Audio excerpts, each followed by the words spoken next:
Mine, Flash, J-Dog, GGPlay, Anytime, Stop, Nada, Much, Slayer's Boxer, C, Bisu, Savior, 16 of the most powerful StarCraft gamers in the world, LG, Intel Katrina, Home TV, Star Invitational.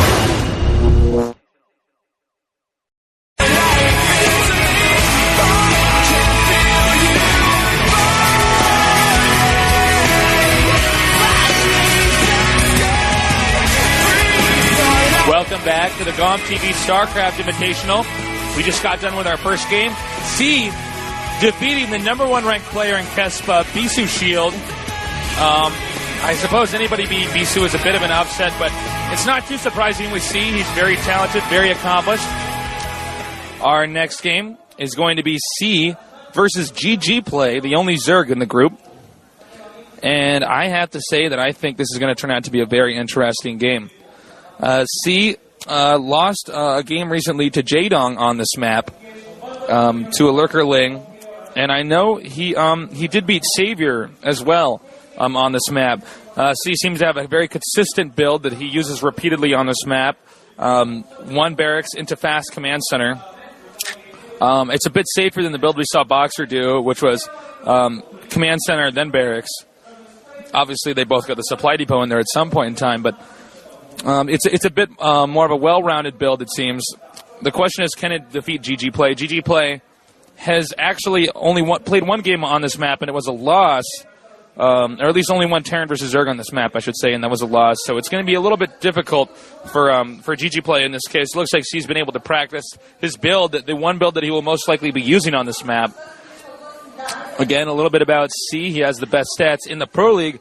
Many people consider him the best Terran player there is right now, although he's fairly new in how high ranked he is. He shows a lot of good efforts in the Pro League, but does not have the best stats in the individual league. Here we're getting a shot of GGPlay. He has a lot of fans here today, a very high-ranked Zerg player.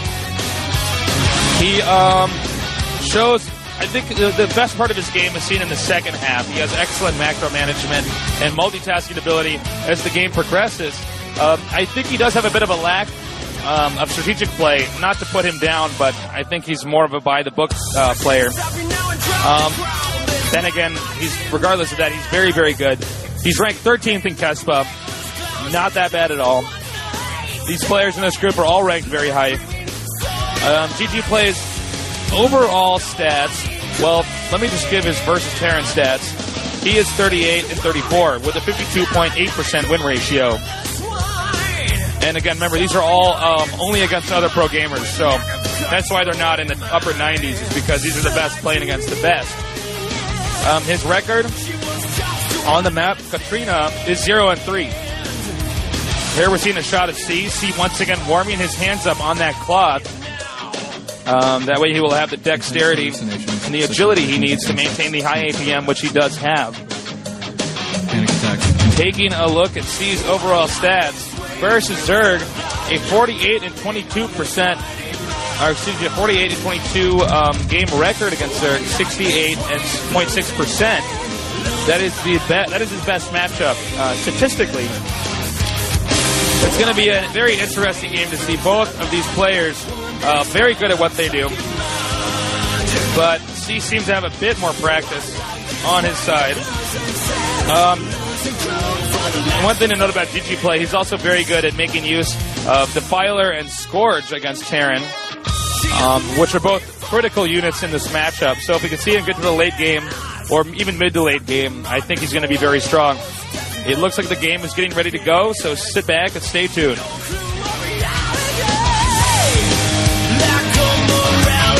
I think it's starting soon.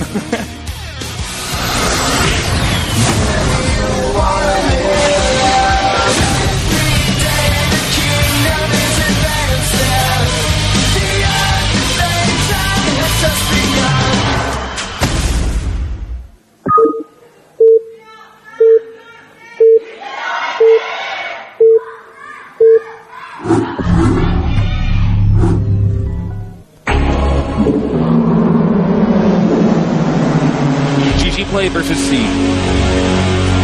A Zerg versus Terran. GGPlay being the Zerg and C being the Terran. GGPlay starts out at the far right corner. C at the bottom. Note that already GGPlay is going to spot what C is doing early on due to where he is sending his first Overlord.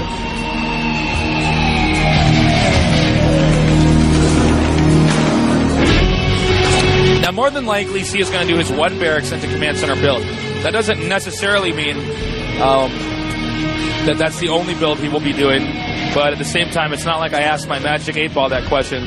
We at least have some evidence to adequately assert that he will most likely be doing that.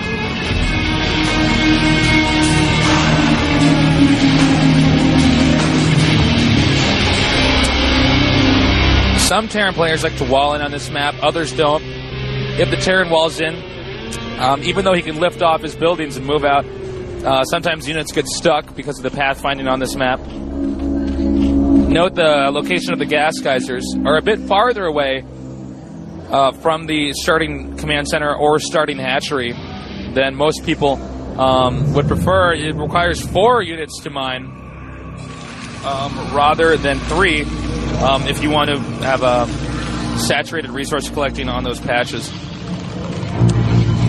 Zerg going hatchery first. Terrans are rarely ever all-in aggressive on this map, because when Terrans want to be super aggressive, they do it when the hatchery is in a location that they can actually rush.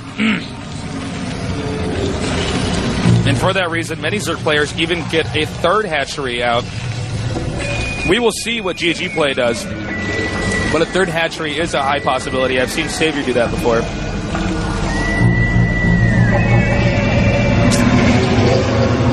And command center first, doing a boxer build.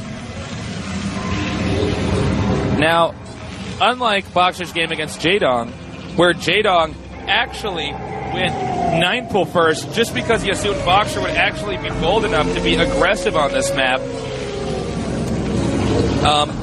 GGPlay is playing defensively, which means C's build of command center first can be rewarded, especially because Zerg is getting the 3rd hatchery first. I assume that C would go with a slightly more risky opening simply because he already has that 1-win advantage. And making the 2 barracks before the 2nd depot. Not quite as economical, but I assume he might be doing that because he already knows that the Zerg has spotted him to some extent.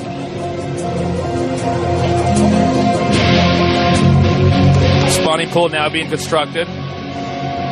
I'm interested in seeing how many drones GGPlay transfers. If any drones. It doesn't look like he's done that yet.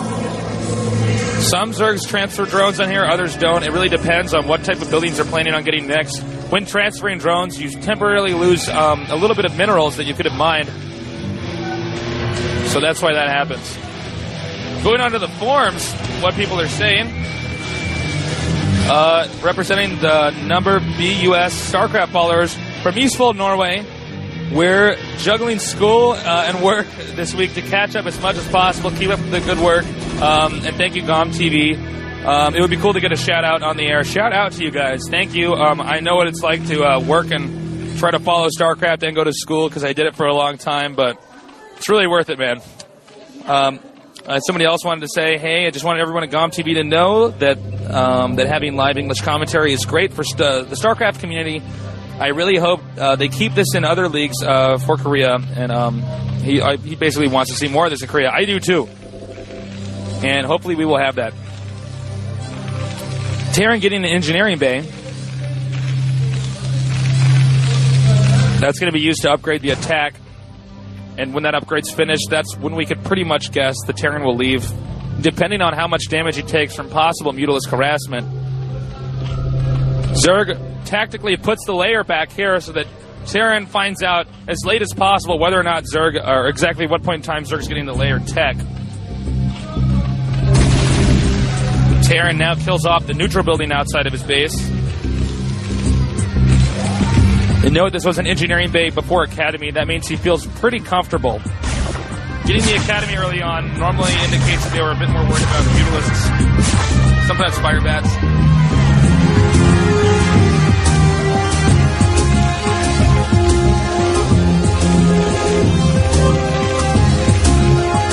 That also means he will be getting his scanner out a little bit later on. More stuff from the forums. Someone wants to say that Bisu losing the shuttle was wrong. If he would have focused on the moment where he lost his natural, he wouldn't be so behind from that point on. He already attacked the carriers, but I think making only carriers in that stage was a wrong move. Yeah, it's a very difficult position to play from. I mean, there's really nothing Protoss can do to necessarily directly recover, but I do agree that getting carriers or sticking with the carriers was quite useless, especially since C had already double expo'd. Somebody else wants to say, although Bisu played very passively with a distinct lack of conviction, C played that game so beautifully it overshadows everything else, and I would agree so as well. It seems as though C was somewhat prepared for carriers or some type of harassment opening rather than aggressive Dragoon with Zealot drops, or as we call it, the Bulldog. But we're going to get that name changed pretty soon here because that's just such a stupid name for a strategy. Now, GGPlay getting his 4th hatchery up.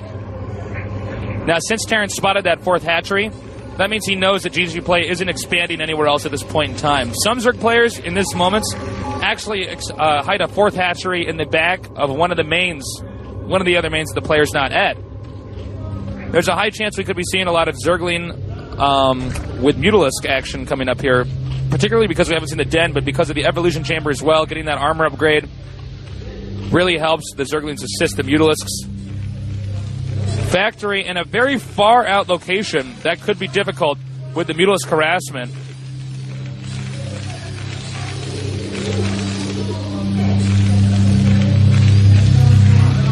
Now note, because C's building setup is very spread out, he's having to make additional turrets. Now, it looks as though GGPlay was going to expand a little bit later on, but has now encountered the SCV. But if GGPlay expands again, C would have already predicted this. Mutalisks on the move now. C does not have his upgrades yet.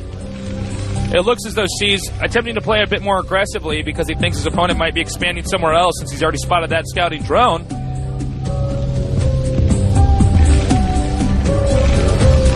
Leaving half of his medic marine in his base. Oh! Oh! He almost lost the drone. That could have been really bad. Had he lost the drone, it would have been very bad. But look, C has just scanned the hive, which is now morphing, which is an indicator that, oh, bad news for GGPlay, losing that Mutalisk. At this point in time, C is more than likely to push sooner rather than later because he knows the hive is morphing. When Zerg enters the hive tech, they're very, very dangerous. Defilers particularly so, but Ultralisks are as well, as our Guardians. Now moving in and picking up these turrets. By the way, if anybody knows the word, if there's any type of particular word for when Zergs micro these Mutalisks, because I know there's one in Korean, but there is not one in English, please post on the forums so I can improve my StarCraft lexicon. All right. Looks like at this point in time, GGPlay is doing a lot of damage to these Marines. That's going to hurt GGPlay's push later on. The +1 upgrade is done for the Marines. And, oh wow, 2 engineering bays. He wants to have strong infantry. But 2 evolution chambers for the Zerg. Is he going to get that greater spire? It's not clear. This location in which GGPlay has expanded to is the most difficult location for the Terran to reach. It's so incredibly difficult that the farther Terran goes out in that direction, the more dangerous of a position he's in. Zerg Carapace upgraded to counteract the +1 Marine upgrade.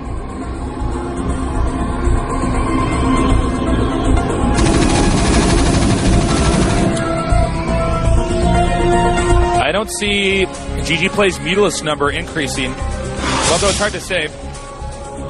But it looks like he might not be getting a greater spire then, and by harassing and not making it to... Oh, now, excuse me, there are more Mutalisks on the way. He just had not regrouped them. Nidus Canal. Very smart move. He'll use that Nidus Canal to support his expansion at the far top left. Now, the location of those buildings are very vulnerable to Mutalisk harassment, but it looks like C's going to run up here and attempt to take out this expansion. If he doesn't get the Nidus Canal up there in time, he will lose that expansion. It does not even look like he's very preoccupied with noticing that. I don't know what's going on with C's units. They're getting split up. I think he's distracted or something. Once again, GGPlay picking up turrets. And he's going to go for an assassination on this vessel. Assassinating the vessel will make the Defilers incredibly strong for when the Terran attempts to do a very dangerous push, but GGPlay has sacked his hatchery for the vessel assassination.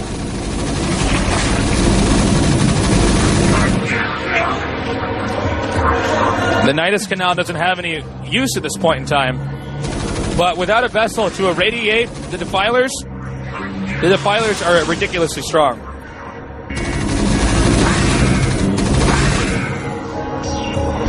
A very heavy amount of medic marine. We did not see very many tanks. Actually, I don't think we have seen a tank yet. It means he's going to be doing the SK Terran. I was informed by somebody on the forums that the SK Terran actually was not from the team SK.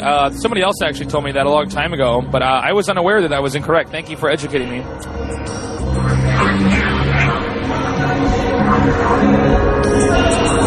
Now he's going to try to intercept this group of Marines. They do not have a medic with him, so they will die very easily. But at this point, you know, there's really not much that Terran could do with those anyways. It's almost impossible to get them to regroup. No Firebats in this group, which means they're going to be very vulnerable to Zerglings, but he's irradiated that one group. He's going to move up here, and now Firebats have joined his army. C has a very strong army.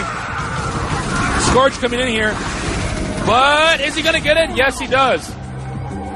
GGPlay showing off that excellent Scourge usage. And Ultralisks have now stepped up.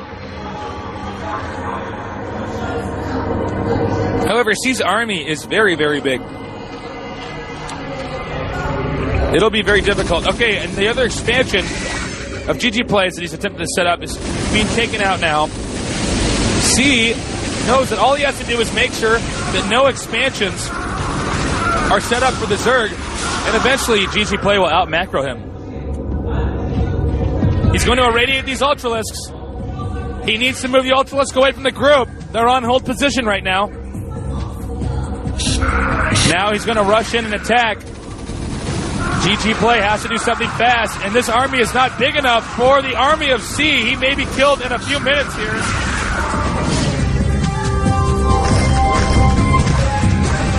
The Dark Swarm has pushed Terran out, but Terran continues to maintain map control.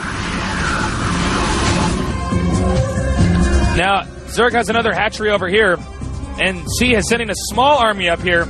If C can get there before the Zerg will allow a certain amount of units to make it through that Nidus Canal, that expansion will be safe. And he looks like he's more than prepared to do that.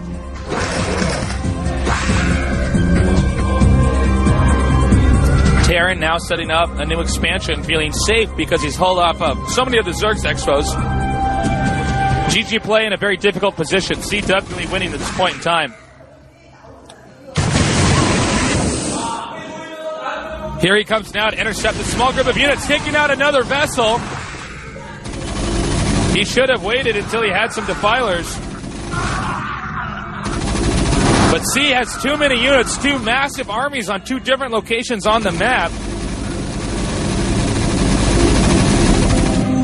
He's going to have to pull back, suck a Defiler through that Nidus Canal, and try to defend his expansion. I don't think he has one, though.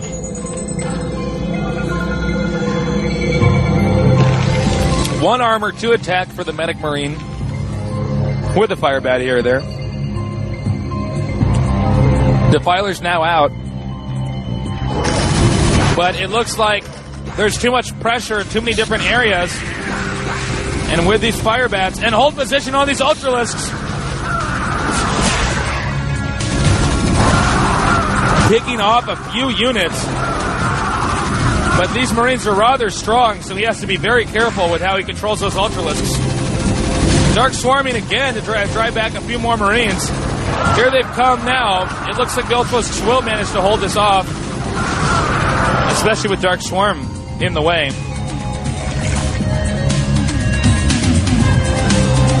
But two dropships on the way as well. GGPlay, it's only a matter of time before he loses this. He had Mutalisk there prepared, but 2 dropships is just too much.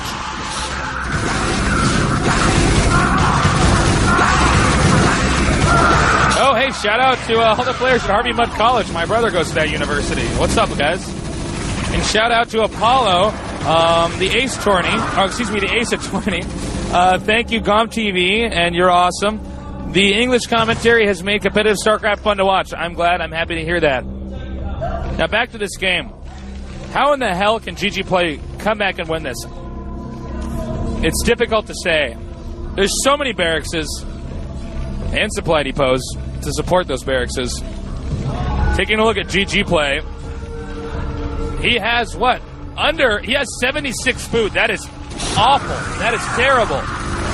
That means he is very, very behind this game.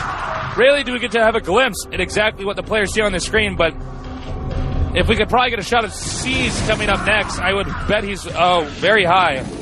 He's at 153 food, so he is absolutely out macroing all these players. Wow, and he is double queuing like hell on those barracks, but it's easy to do. His money count is still reasonably low.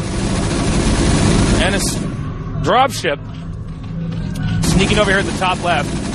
Note he puts those Ultralisks on hold position simply because the Medic Marine can't ever enter that area.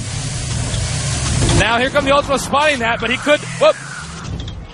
Stimming and picking up before he realized the Ultralisks were low on hit points, giving GGPlay more time to actually save this expansion.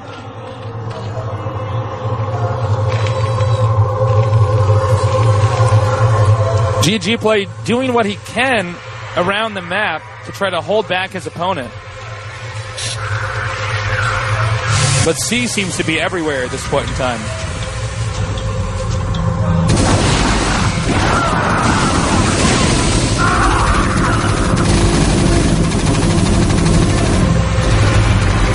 Looks like he's chased him out.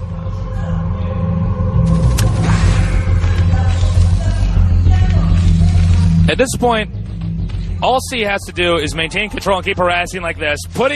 Oh, but here comes the Scourge. Going to take out that vessel. Failed harassment by C. But this Ultralisk does not have the support of the Zerglings. It's only a matter of time before C swallows up the rest of his opponent's units. Because C has so many units. He's going to try to take out that Nidus Canal. He takes that out. That means that GGPlay will not be able to reinforce that expansion, making dropships a very viable option, or a slow, long walk over to that base could even work. He's already rebuilding the Nidus Canal now. C, once again, going to pin 2 units in 2 different locations, irradiating everything. Without those Ultralisks, the Zerg don't have much else to do, especially if the Terran puts Firebats in their army.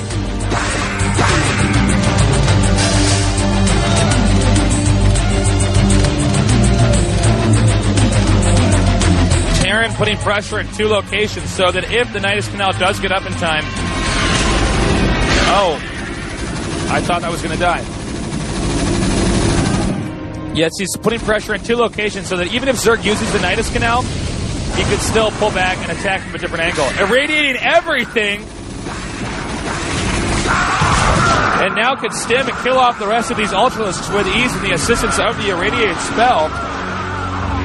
This is the killing blow for the Zergs, and Zerg will be leaving very soon. Once again, good game!